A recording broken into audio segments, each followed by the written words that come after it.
Без претенции, епизод 2. Основата знаете вече от първия епизод.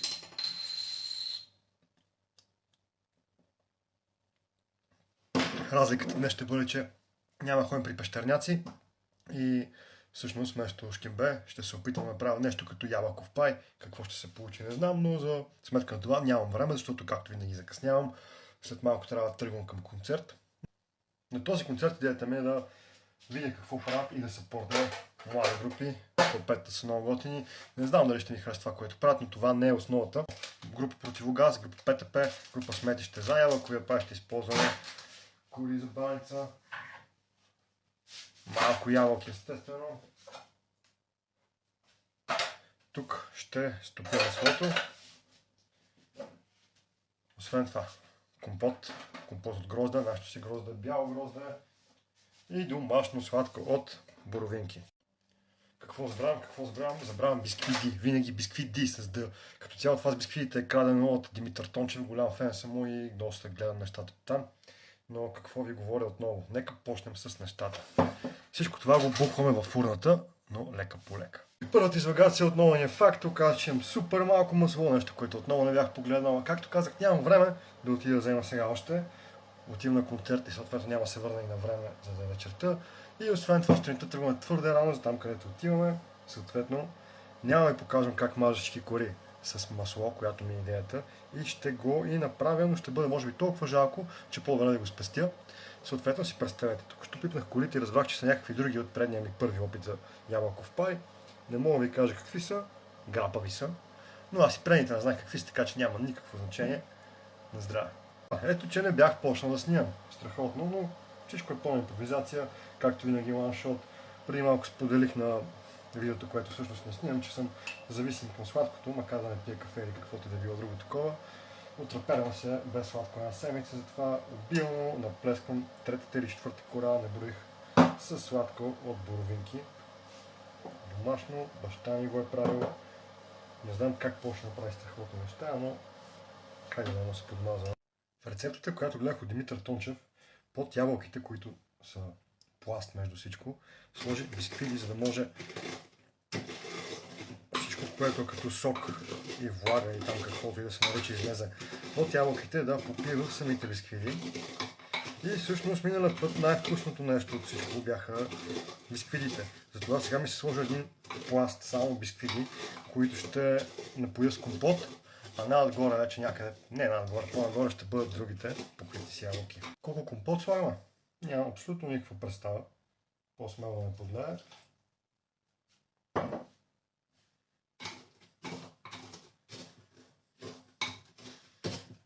Докато ми сторят, хубаво накиснати всички.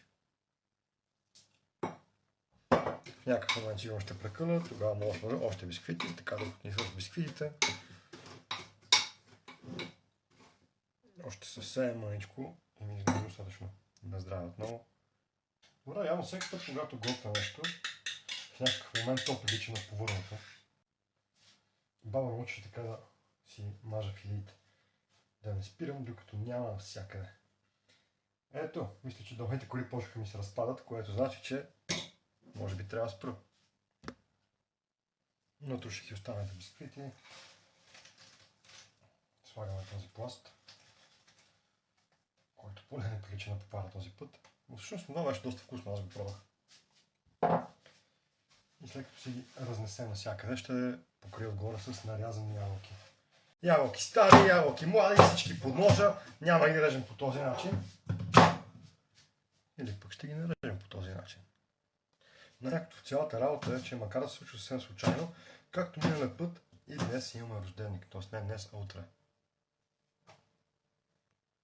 Реално, както го казах, аз въобще не си спомням миналия път да съм поздравил Стефчо или да сме споменали някъде, че има рожден ден. Но ето Стефчо, честит рожден ден, мерси, че беше част от това, което направихме. Нещото вече изглежда така. До сега търсих ваниля. Оказа се, че няма. Така че просто слагаме поредната кора отгоре.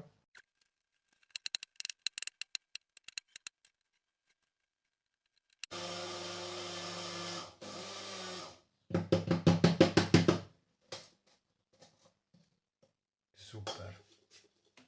И сега го правим на Марадона. noche y de día. La vida es una tómbola, y arriba y arriba. La vida es una tómbola. Трябва да го унищожим, защото там, където ще го занеса, изобщо не мога вкарам тази тава, камо ли тайно, както се надявам да стане.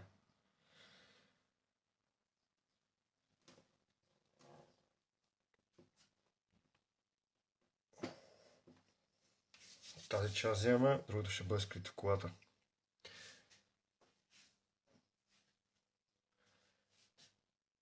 И ракия за вечерта все пак. Домашна, отново от баща ми. Вече имаме наклон. Не наклон, ние беше подходящи, но постигнахме резултатите, които желахме. Добре, и това е поносимо. Дръж гъбка. Реакция 0. Браво, радвам се за теб.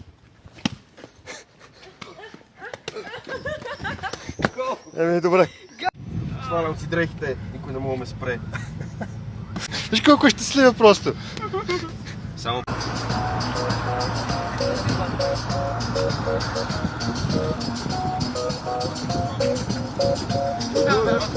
Se baila así, se goza más. Se baila así, se goza más. Se baila así, se goza más. Компроваться, коти можно спаленный экипаж. Зажигал вот префронта, это ты. Не ви чувам!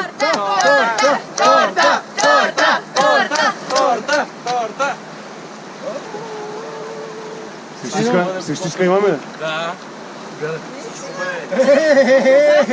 Чакай. Сещичка.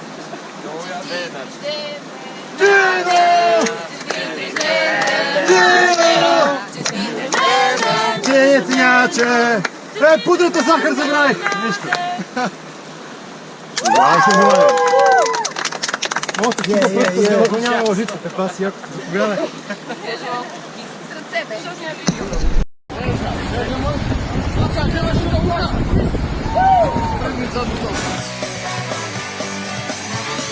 Всяки писем изпегили даже под вода.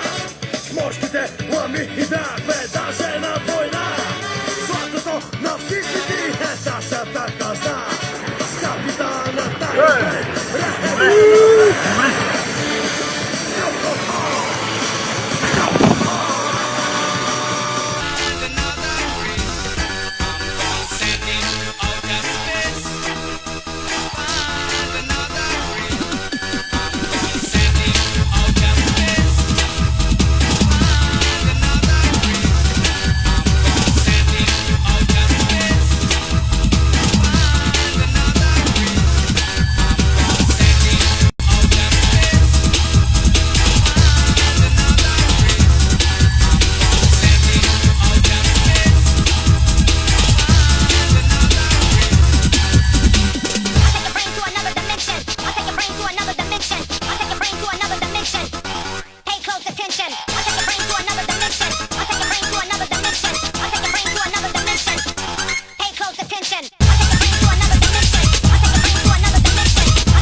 Различни типове хора.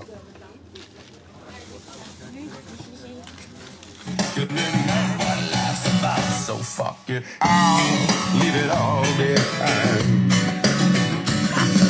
Okay, fuck this, call me in. It's adventure time. Ain't gonna be stuck working at no desk like a friend of mine. Gonna throw my portion to the wind, let it help me fly. I get restless looking at the nest, so I'm getting mine. Yes, I'm about to time. Yes, I'm gonna be fine. You won't hear my name unless you heard it from the grapevine. Why? 'Cause the world is open. Why? 'Cause the world is mine. Come with me, you leave me, get that go and leave it all behind. Leave it all behind. Я да е от другата страна. Само лъжица. Той както е с черно, просто го няма. Една ръка е ръчка в тавата. I wanna be a turtle and chill out on a log all day. Nothing much to do, sit and watch the birdies play. I wanna be a turtle so I won't have no worries, 'cause no matter where I'm going, I'm never in a hurry. I wanna be... Ради тръгна с стелото. Той се препозна.